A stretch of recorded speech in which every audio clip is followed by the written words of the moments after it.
ఎవరైతే కష్టపడ్డారో వాళ్ళకి అవకాశాలు ఇవ్వాల్సిన బాధ్యత ఈ సమావేశంలో ఉన్న వాళ్ళకు ఉన్నది. ఈ సమావేశంలో ఉన్న వాళ్ళకు కొంతమందికి అవకాశాలు రాలేదు, నేను అర్థం చేసుకుంటా. కానీ వాళ్ళందరినీ కూడా కాపాడవలసిన బాధ్యత పార్టీ మీద ఉన్నది. ఈరోజు ఇచ్చిన వాళ్ళందరినీ కూడా 2 సంవత్సరాల కోసం వాళ్ళ కార్పొరేషన్ చైర్మన్లు పదవులు ఇచ్చినాం. సెకండ్ రౌండ్ వచ్చినప్పుడు ఖచ్చితంగా ఈరోజు ఎవరెవరైతే పర్ఫామ్ చేస్తున్నారో, పర్ఫామ్ చేసే వాళ్ళకి కొద్దిమందికి రెన్యువల్ అవుతుండొచ్చు, కానీ నాన్ పర్ఫార్మర్స్గా మేమేదో పని చేసినా మాకు చైర్మన్ వచ్చింది, ఇక చైర్మన్ వచ్చింది కాబట్టి మేము పార్టీకి పని చేయాల్సిన అవసరం లేదని ఎవరైతే అనుకుంటున్నారో వాళ్ళందరికీ ఇదే మొదటిసారి, ఇదే ఆఖరిసారి అవుతుందని మాత్రం నేను ఈ సందర్భంగా చెప్పదలుచుకున్నా. ఇచ్చింది ఇంకా రెండింతల ఉత్సాహంతో మీరు పనిచేస్తారని. ఇక మేము చేసిన కాడికి చేసినా మాకు వచ్చిన కాడికి వచ్చింది 1 టైం సెటిల్మెంట్ అయిందని ఎవరన్నా అనుకుంటే మాత్రం అది 1 టైం సెటిల్మెంట్ అవ్వడం మాత్రం ఖాయం. అందరు చైర్మన్లను పదవులు వచ్చిన వాళ్ళని అందరినీ క్లీన్గా అబ్జర్వ్ చేస్తున్నాం.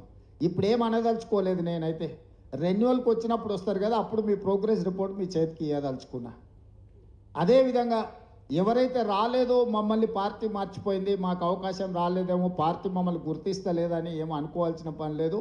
వాళ్ళని చూడంగానే చూడకపోయినా, ఎందుకంటే దాదాపుగా అన్ని నియోజకవర్గాలలో స్థాయి ఉన్న నాయకులను అందరినీ గుర్తుపట్టి, లేకపోతే ఆ నాయకుల వివరాలు తెలుసుకునే సోర్స్ పార్టీలో ఉంది. వాళ్ళందరూ కూడా తప్పకుండా న్యాయం జరుగుతుంది. ఈ రెండు ఇక్కడ ఉన్న సమావేశంలో ఉన్న వాళ్ళనే కాకుండా పార్టీలో ఉన్న శ్రేణులకు నేను విజ్ఞప్తి చేయదలుచుకున్నాను. 3వ పాయింట్, ఇన్ఛార్జ్ మినిస్టర్స్కు 10 జిల్లాలకు 10 సీనియర్ మంత్రులు ఇన్ఛార్జులుగా ఉన్నారు. నా रिक्वेस्ट ఒకటే, दीपदास मुझे अपना मीनाक्षी दीदी से मैं एक ही गुजारिश करता हूँ, 10 पुराने जिलों को 10 इंचार्ज मिनिस्टर्स है. मार्च 10 तारीख के अंदर हम बहुत सारे कॉरपोरेशन के चेयरमैन डाला है, डायरेक्टर्स को नहीं डाला है. डायरेक्टर्स डालने के लिए हमारे लिए लिस्ट होना, तो ये काम इंचार्ज मिनिस्टर वो असेंबली क्षेत्र में मंडल लेवल पे वो फीडबैक लेके वो लिस्ट बनाना है. और मार्केट कमेटी चेयरमैन का ऐसी पेंडिंग पड़ा है, टेम्पल कमेटी चेयरमैन ऐसी पेंडिंग पड़ा है, डिस्ट्रिक्ट लेवल पे कुछ नॉमिनेटेड पोस्ट पेंडिंग है. तो ये काम, ये जिम्मेदारी उठाने का इंचार्ज मिनिस्टर्स का आप आदेश दे दीजिए. एक टाइम लाइन रखो, मार्च 10 तारीख के अंदर हर मंत्री जिले में जाना, बैठना, बात करना, लिस्ट ले आके हमारे सरकार को दे, तो सरकार आने वाले 10-15 दिन में पूरा फिल कर देंगे. खाली रखने से क्या फायदा. ఏవైతే ఇప్పుడు కార్పొరేషన్లు వేసినాం, కార్పొరేషన్లలో డైరెక్టర్ల ఖాళీలు ఉన్నాయి, మార్కెట్ కమిటీ చైర్మన్లు డైరెక్టర్లు ఖాళీలు ఉన్నాయి, మందిరాల కమిటీల కార్పొరేషన్ ఖాళీలు ఉన్నాయి, ప్రభుత్వంలో వివిధ హోదాలలో జిల్లా స్థాయిలో కూడా ప్రభుత్వ నామినేటెడ్ పోస్టులు ఉన్నాయి.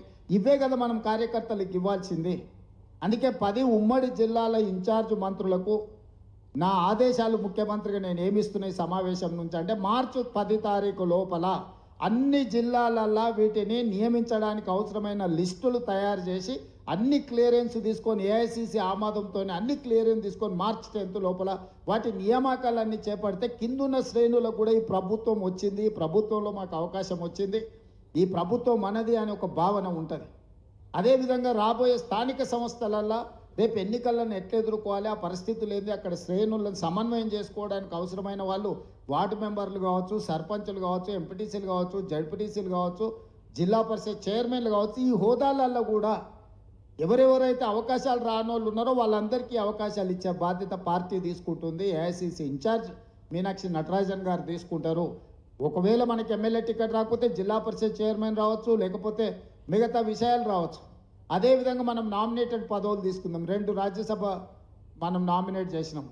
అనుభవజ్ఞులైన రేణుకా చౌదరి గారిని ఏఐసిసి గారు, రేపు మేడం సోనియా గాంధీ గారు రాజ్యసభలకు వెళ్తున్నారు కాబట్టి అక్కడ ఒక టీం ఉండాలని చెప్పి వారిని రాజ్యసభలకు, వారి అనుభవం దృష్ట్యా వారిని సోనియా గాంధీ గారి సూచన మేరకు వారిని మనం రాజ్యసభలకు తీసుకున్నాం.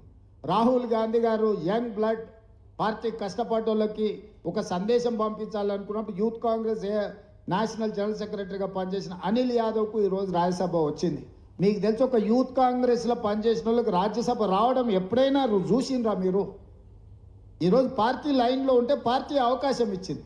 ఎన్ఎస్యుఐ ప్రెసిడెంట్కు ఎమ్మెల్సీ వచ్చింది, కేసులు కట్టుకున్నాడు, కొట్లాడిండని ఇచ్చినాం.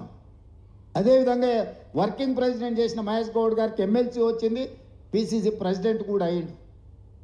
అంటే ఈరోజు నా సూచన ఎవరెవరైతే ఆనాడు మనం ప్రతిపక్షంలో ఉన్నప్పుడు కష్టపడ్డప్పుడు కష్టాలలో మనతో ఉన్నారో మన ఎంబడి నిలబడి పార్టీ కార్యకర్తల కోసం కొట్లాడినో వీలైనంత మేరకు పార్టీ వాళ్ళందరికీ కూడా అవకాశాలు ఇచ్చుకుంటూ వచ్చింది.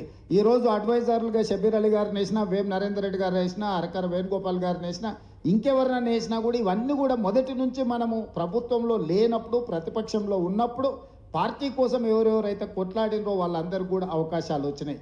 ఇంకా రావాల్సిన వాళ్ళు ఉన్నారు, వాళ్ళందరికీ ఇచ్చే బాధ్యత పార్టీ తీసుకుంటుంది.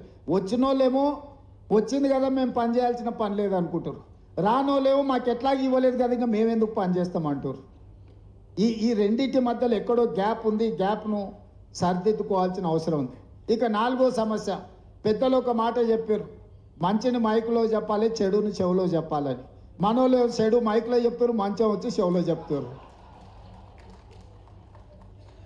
నువ్వు బాగా చేస్తున్నావు, ప్రభుత్వ సంక్షేమ పథకాలు భలే ఉన్నాయని చెప్పి తలుపు మూసి నాకు చెప్తారు, బయట మైకులో మాత్రం ఎట్లా చెప్పాలో అట్లా చెప్తారు. ఇది పార్టీకి ఏమాత్రం కూడా లాభాన్ని తెచ్చిపెట్టదు, పార్టీకి తీవ్రమైన, ప్రభుత్వానికి తీవ్రమైన నష్టాన్ని తెచ్చిపెడుతుంది. దయచేసి సమావేశంలో ఉన్న పెద్దలందరికీ నా సూచన ఒకటే, పెద్దలు ఊరికేనే చెప్పలేదు మంచిని మైకులో చెప్పుర్రి, చెడును చెవులో చెప్పుర్రని. నా సూచన కూడా, నా విజ్ఞప్తి కూడా ఒకటే, మంచిని మైకులో చెప్పండి, చెడుని చెవులో చెప్పండి. ఆ చెడుని ఎట్లా సరిదిద్దుకోవాలనో మనం ప్రయత్నం చేద్దాం. పెద్దలందరూ కూడా నా విజ్ఞప్తి ఒకటే, నేను ఎవరిని వేరే రకంగా ఉద్దేశంతో చెప్పడం లేదు. ఇది మన అందరం కూడా ఒక అవగాహనతోనే ముందుకు వెళ్ళాల్సిన సందర్భం.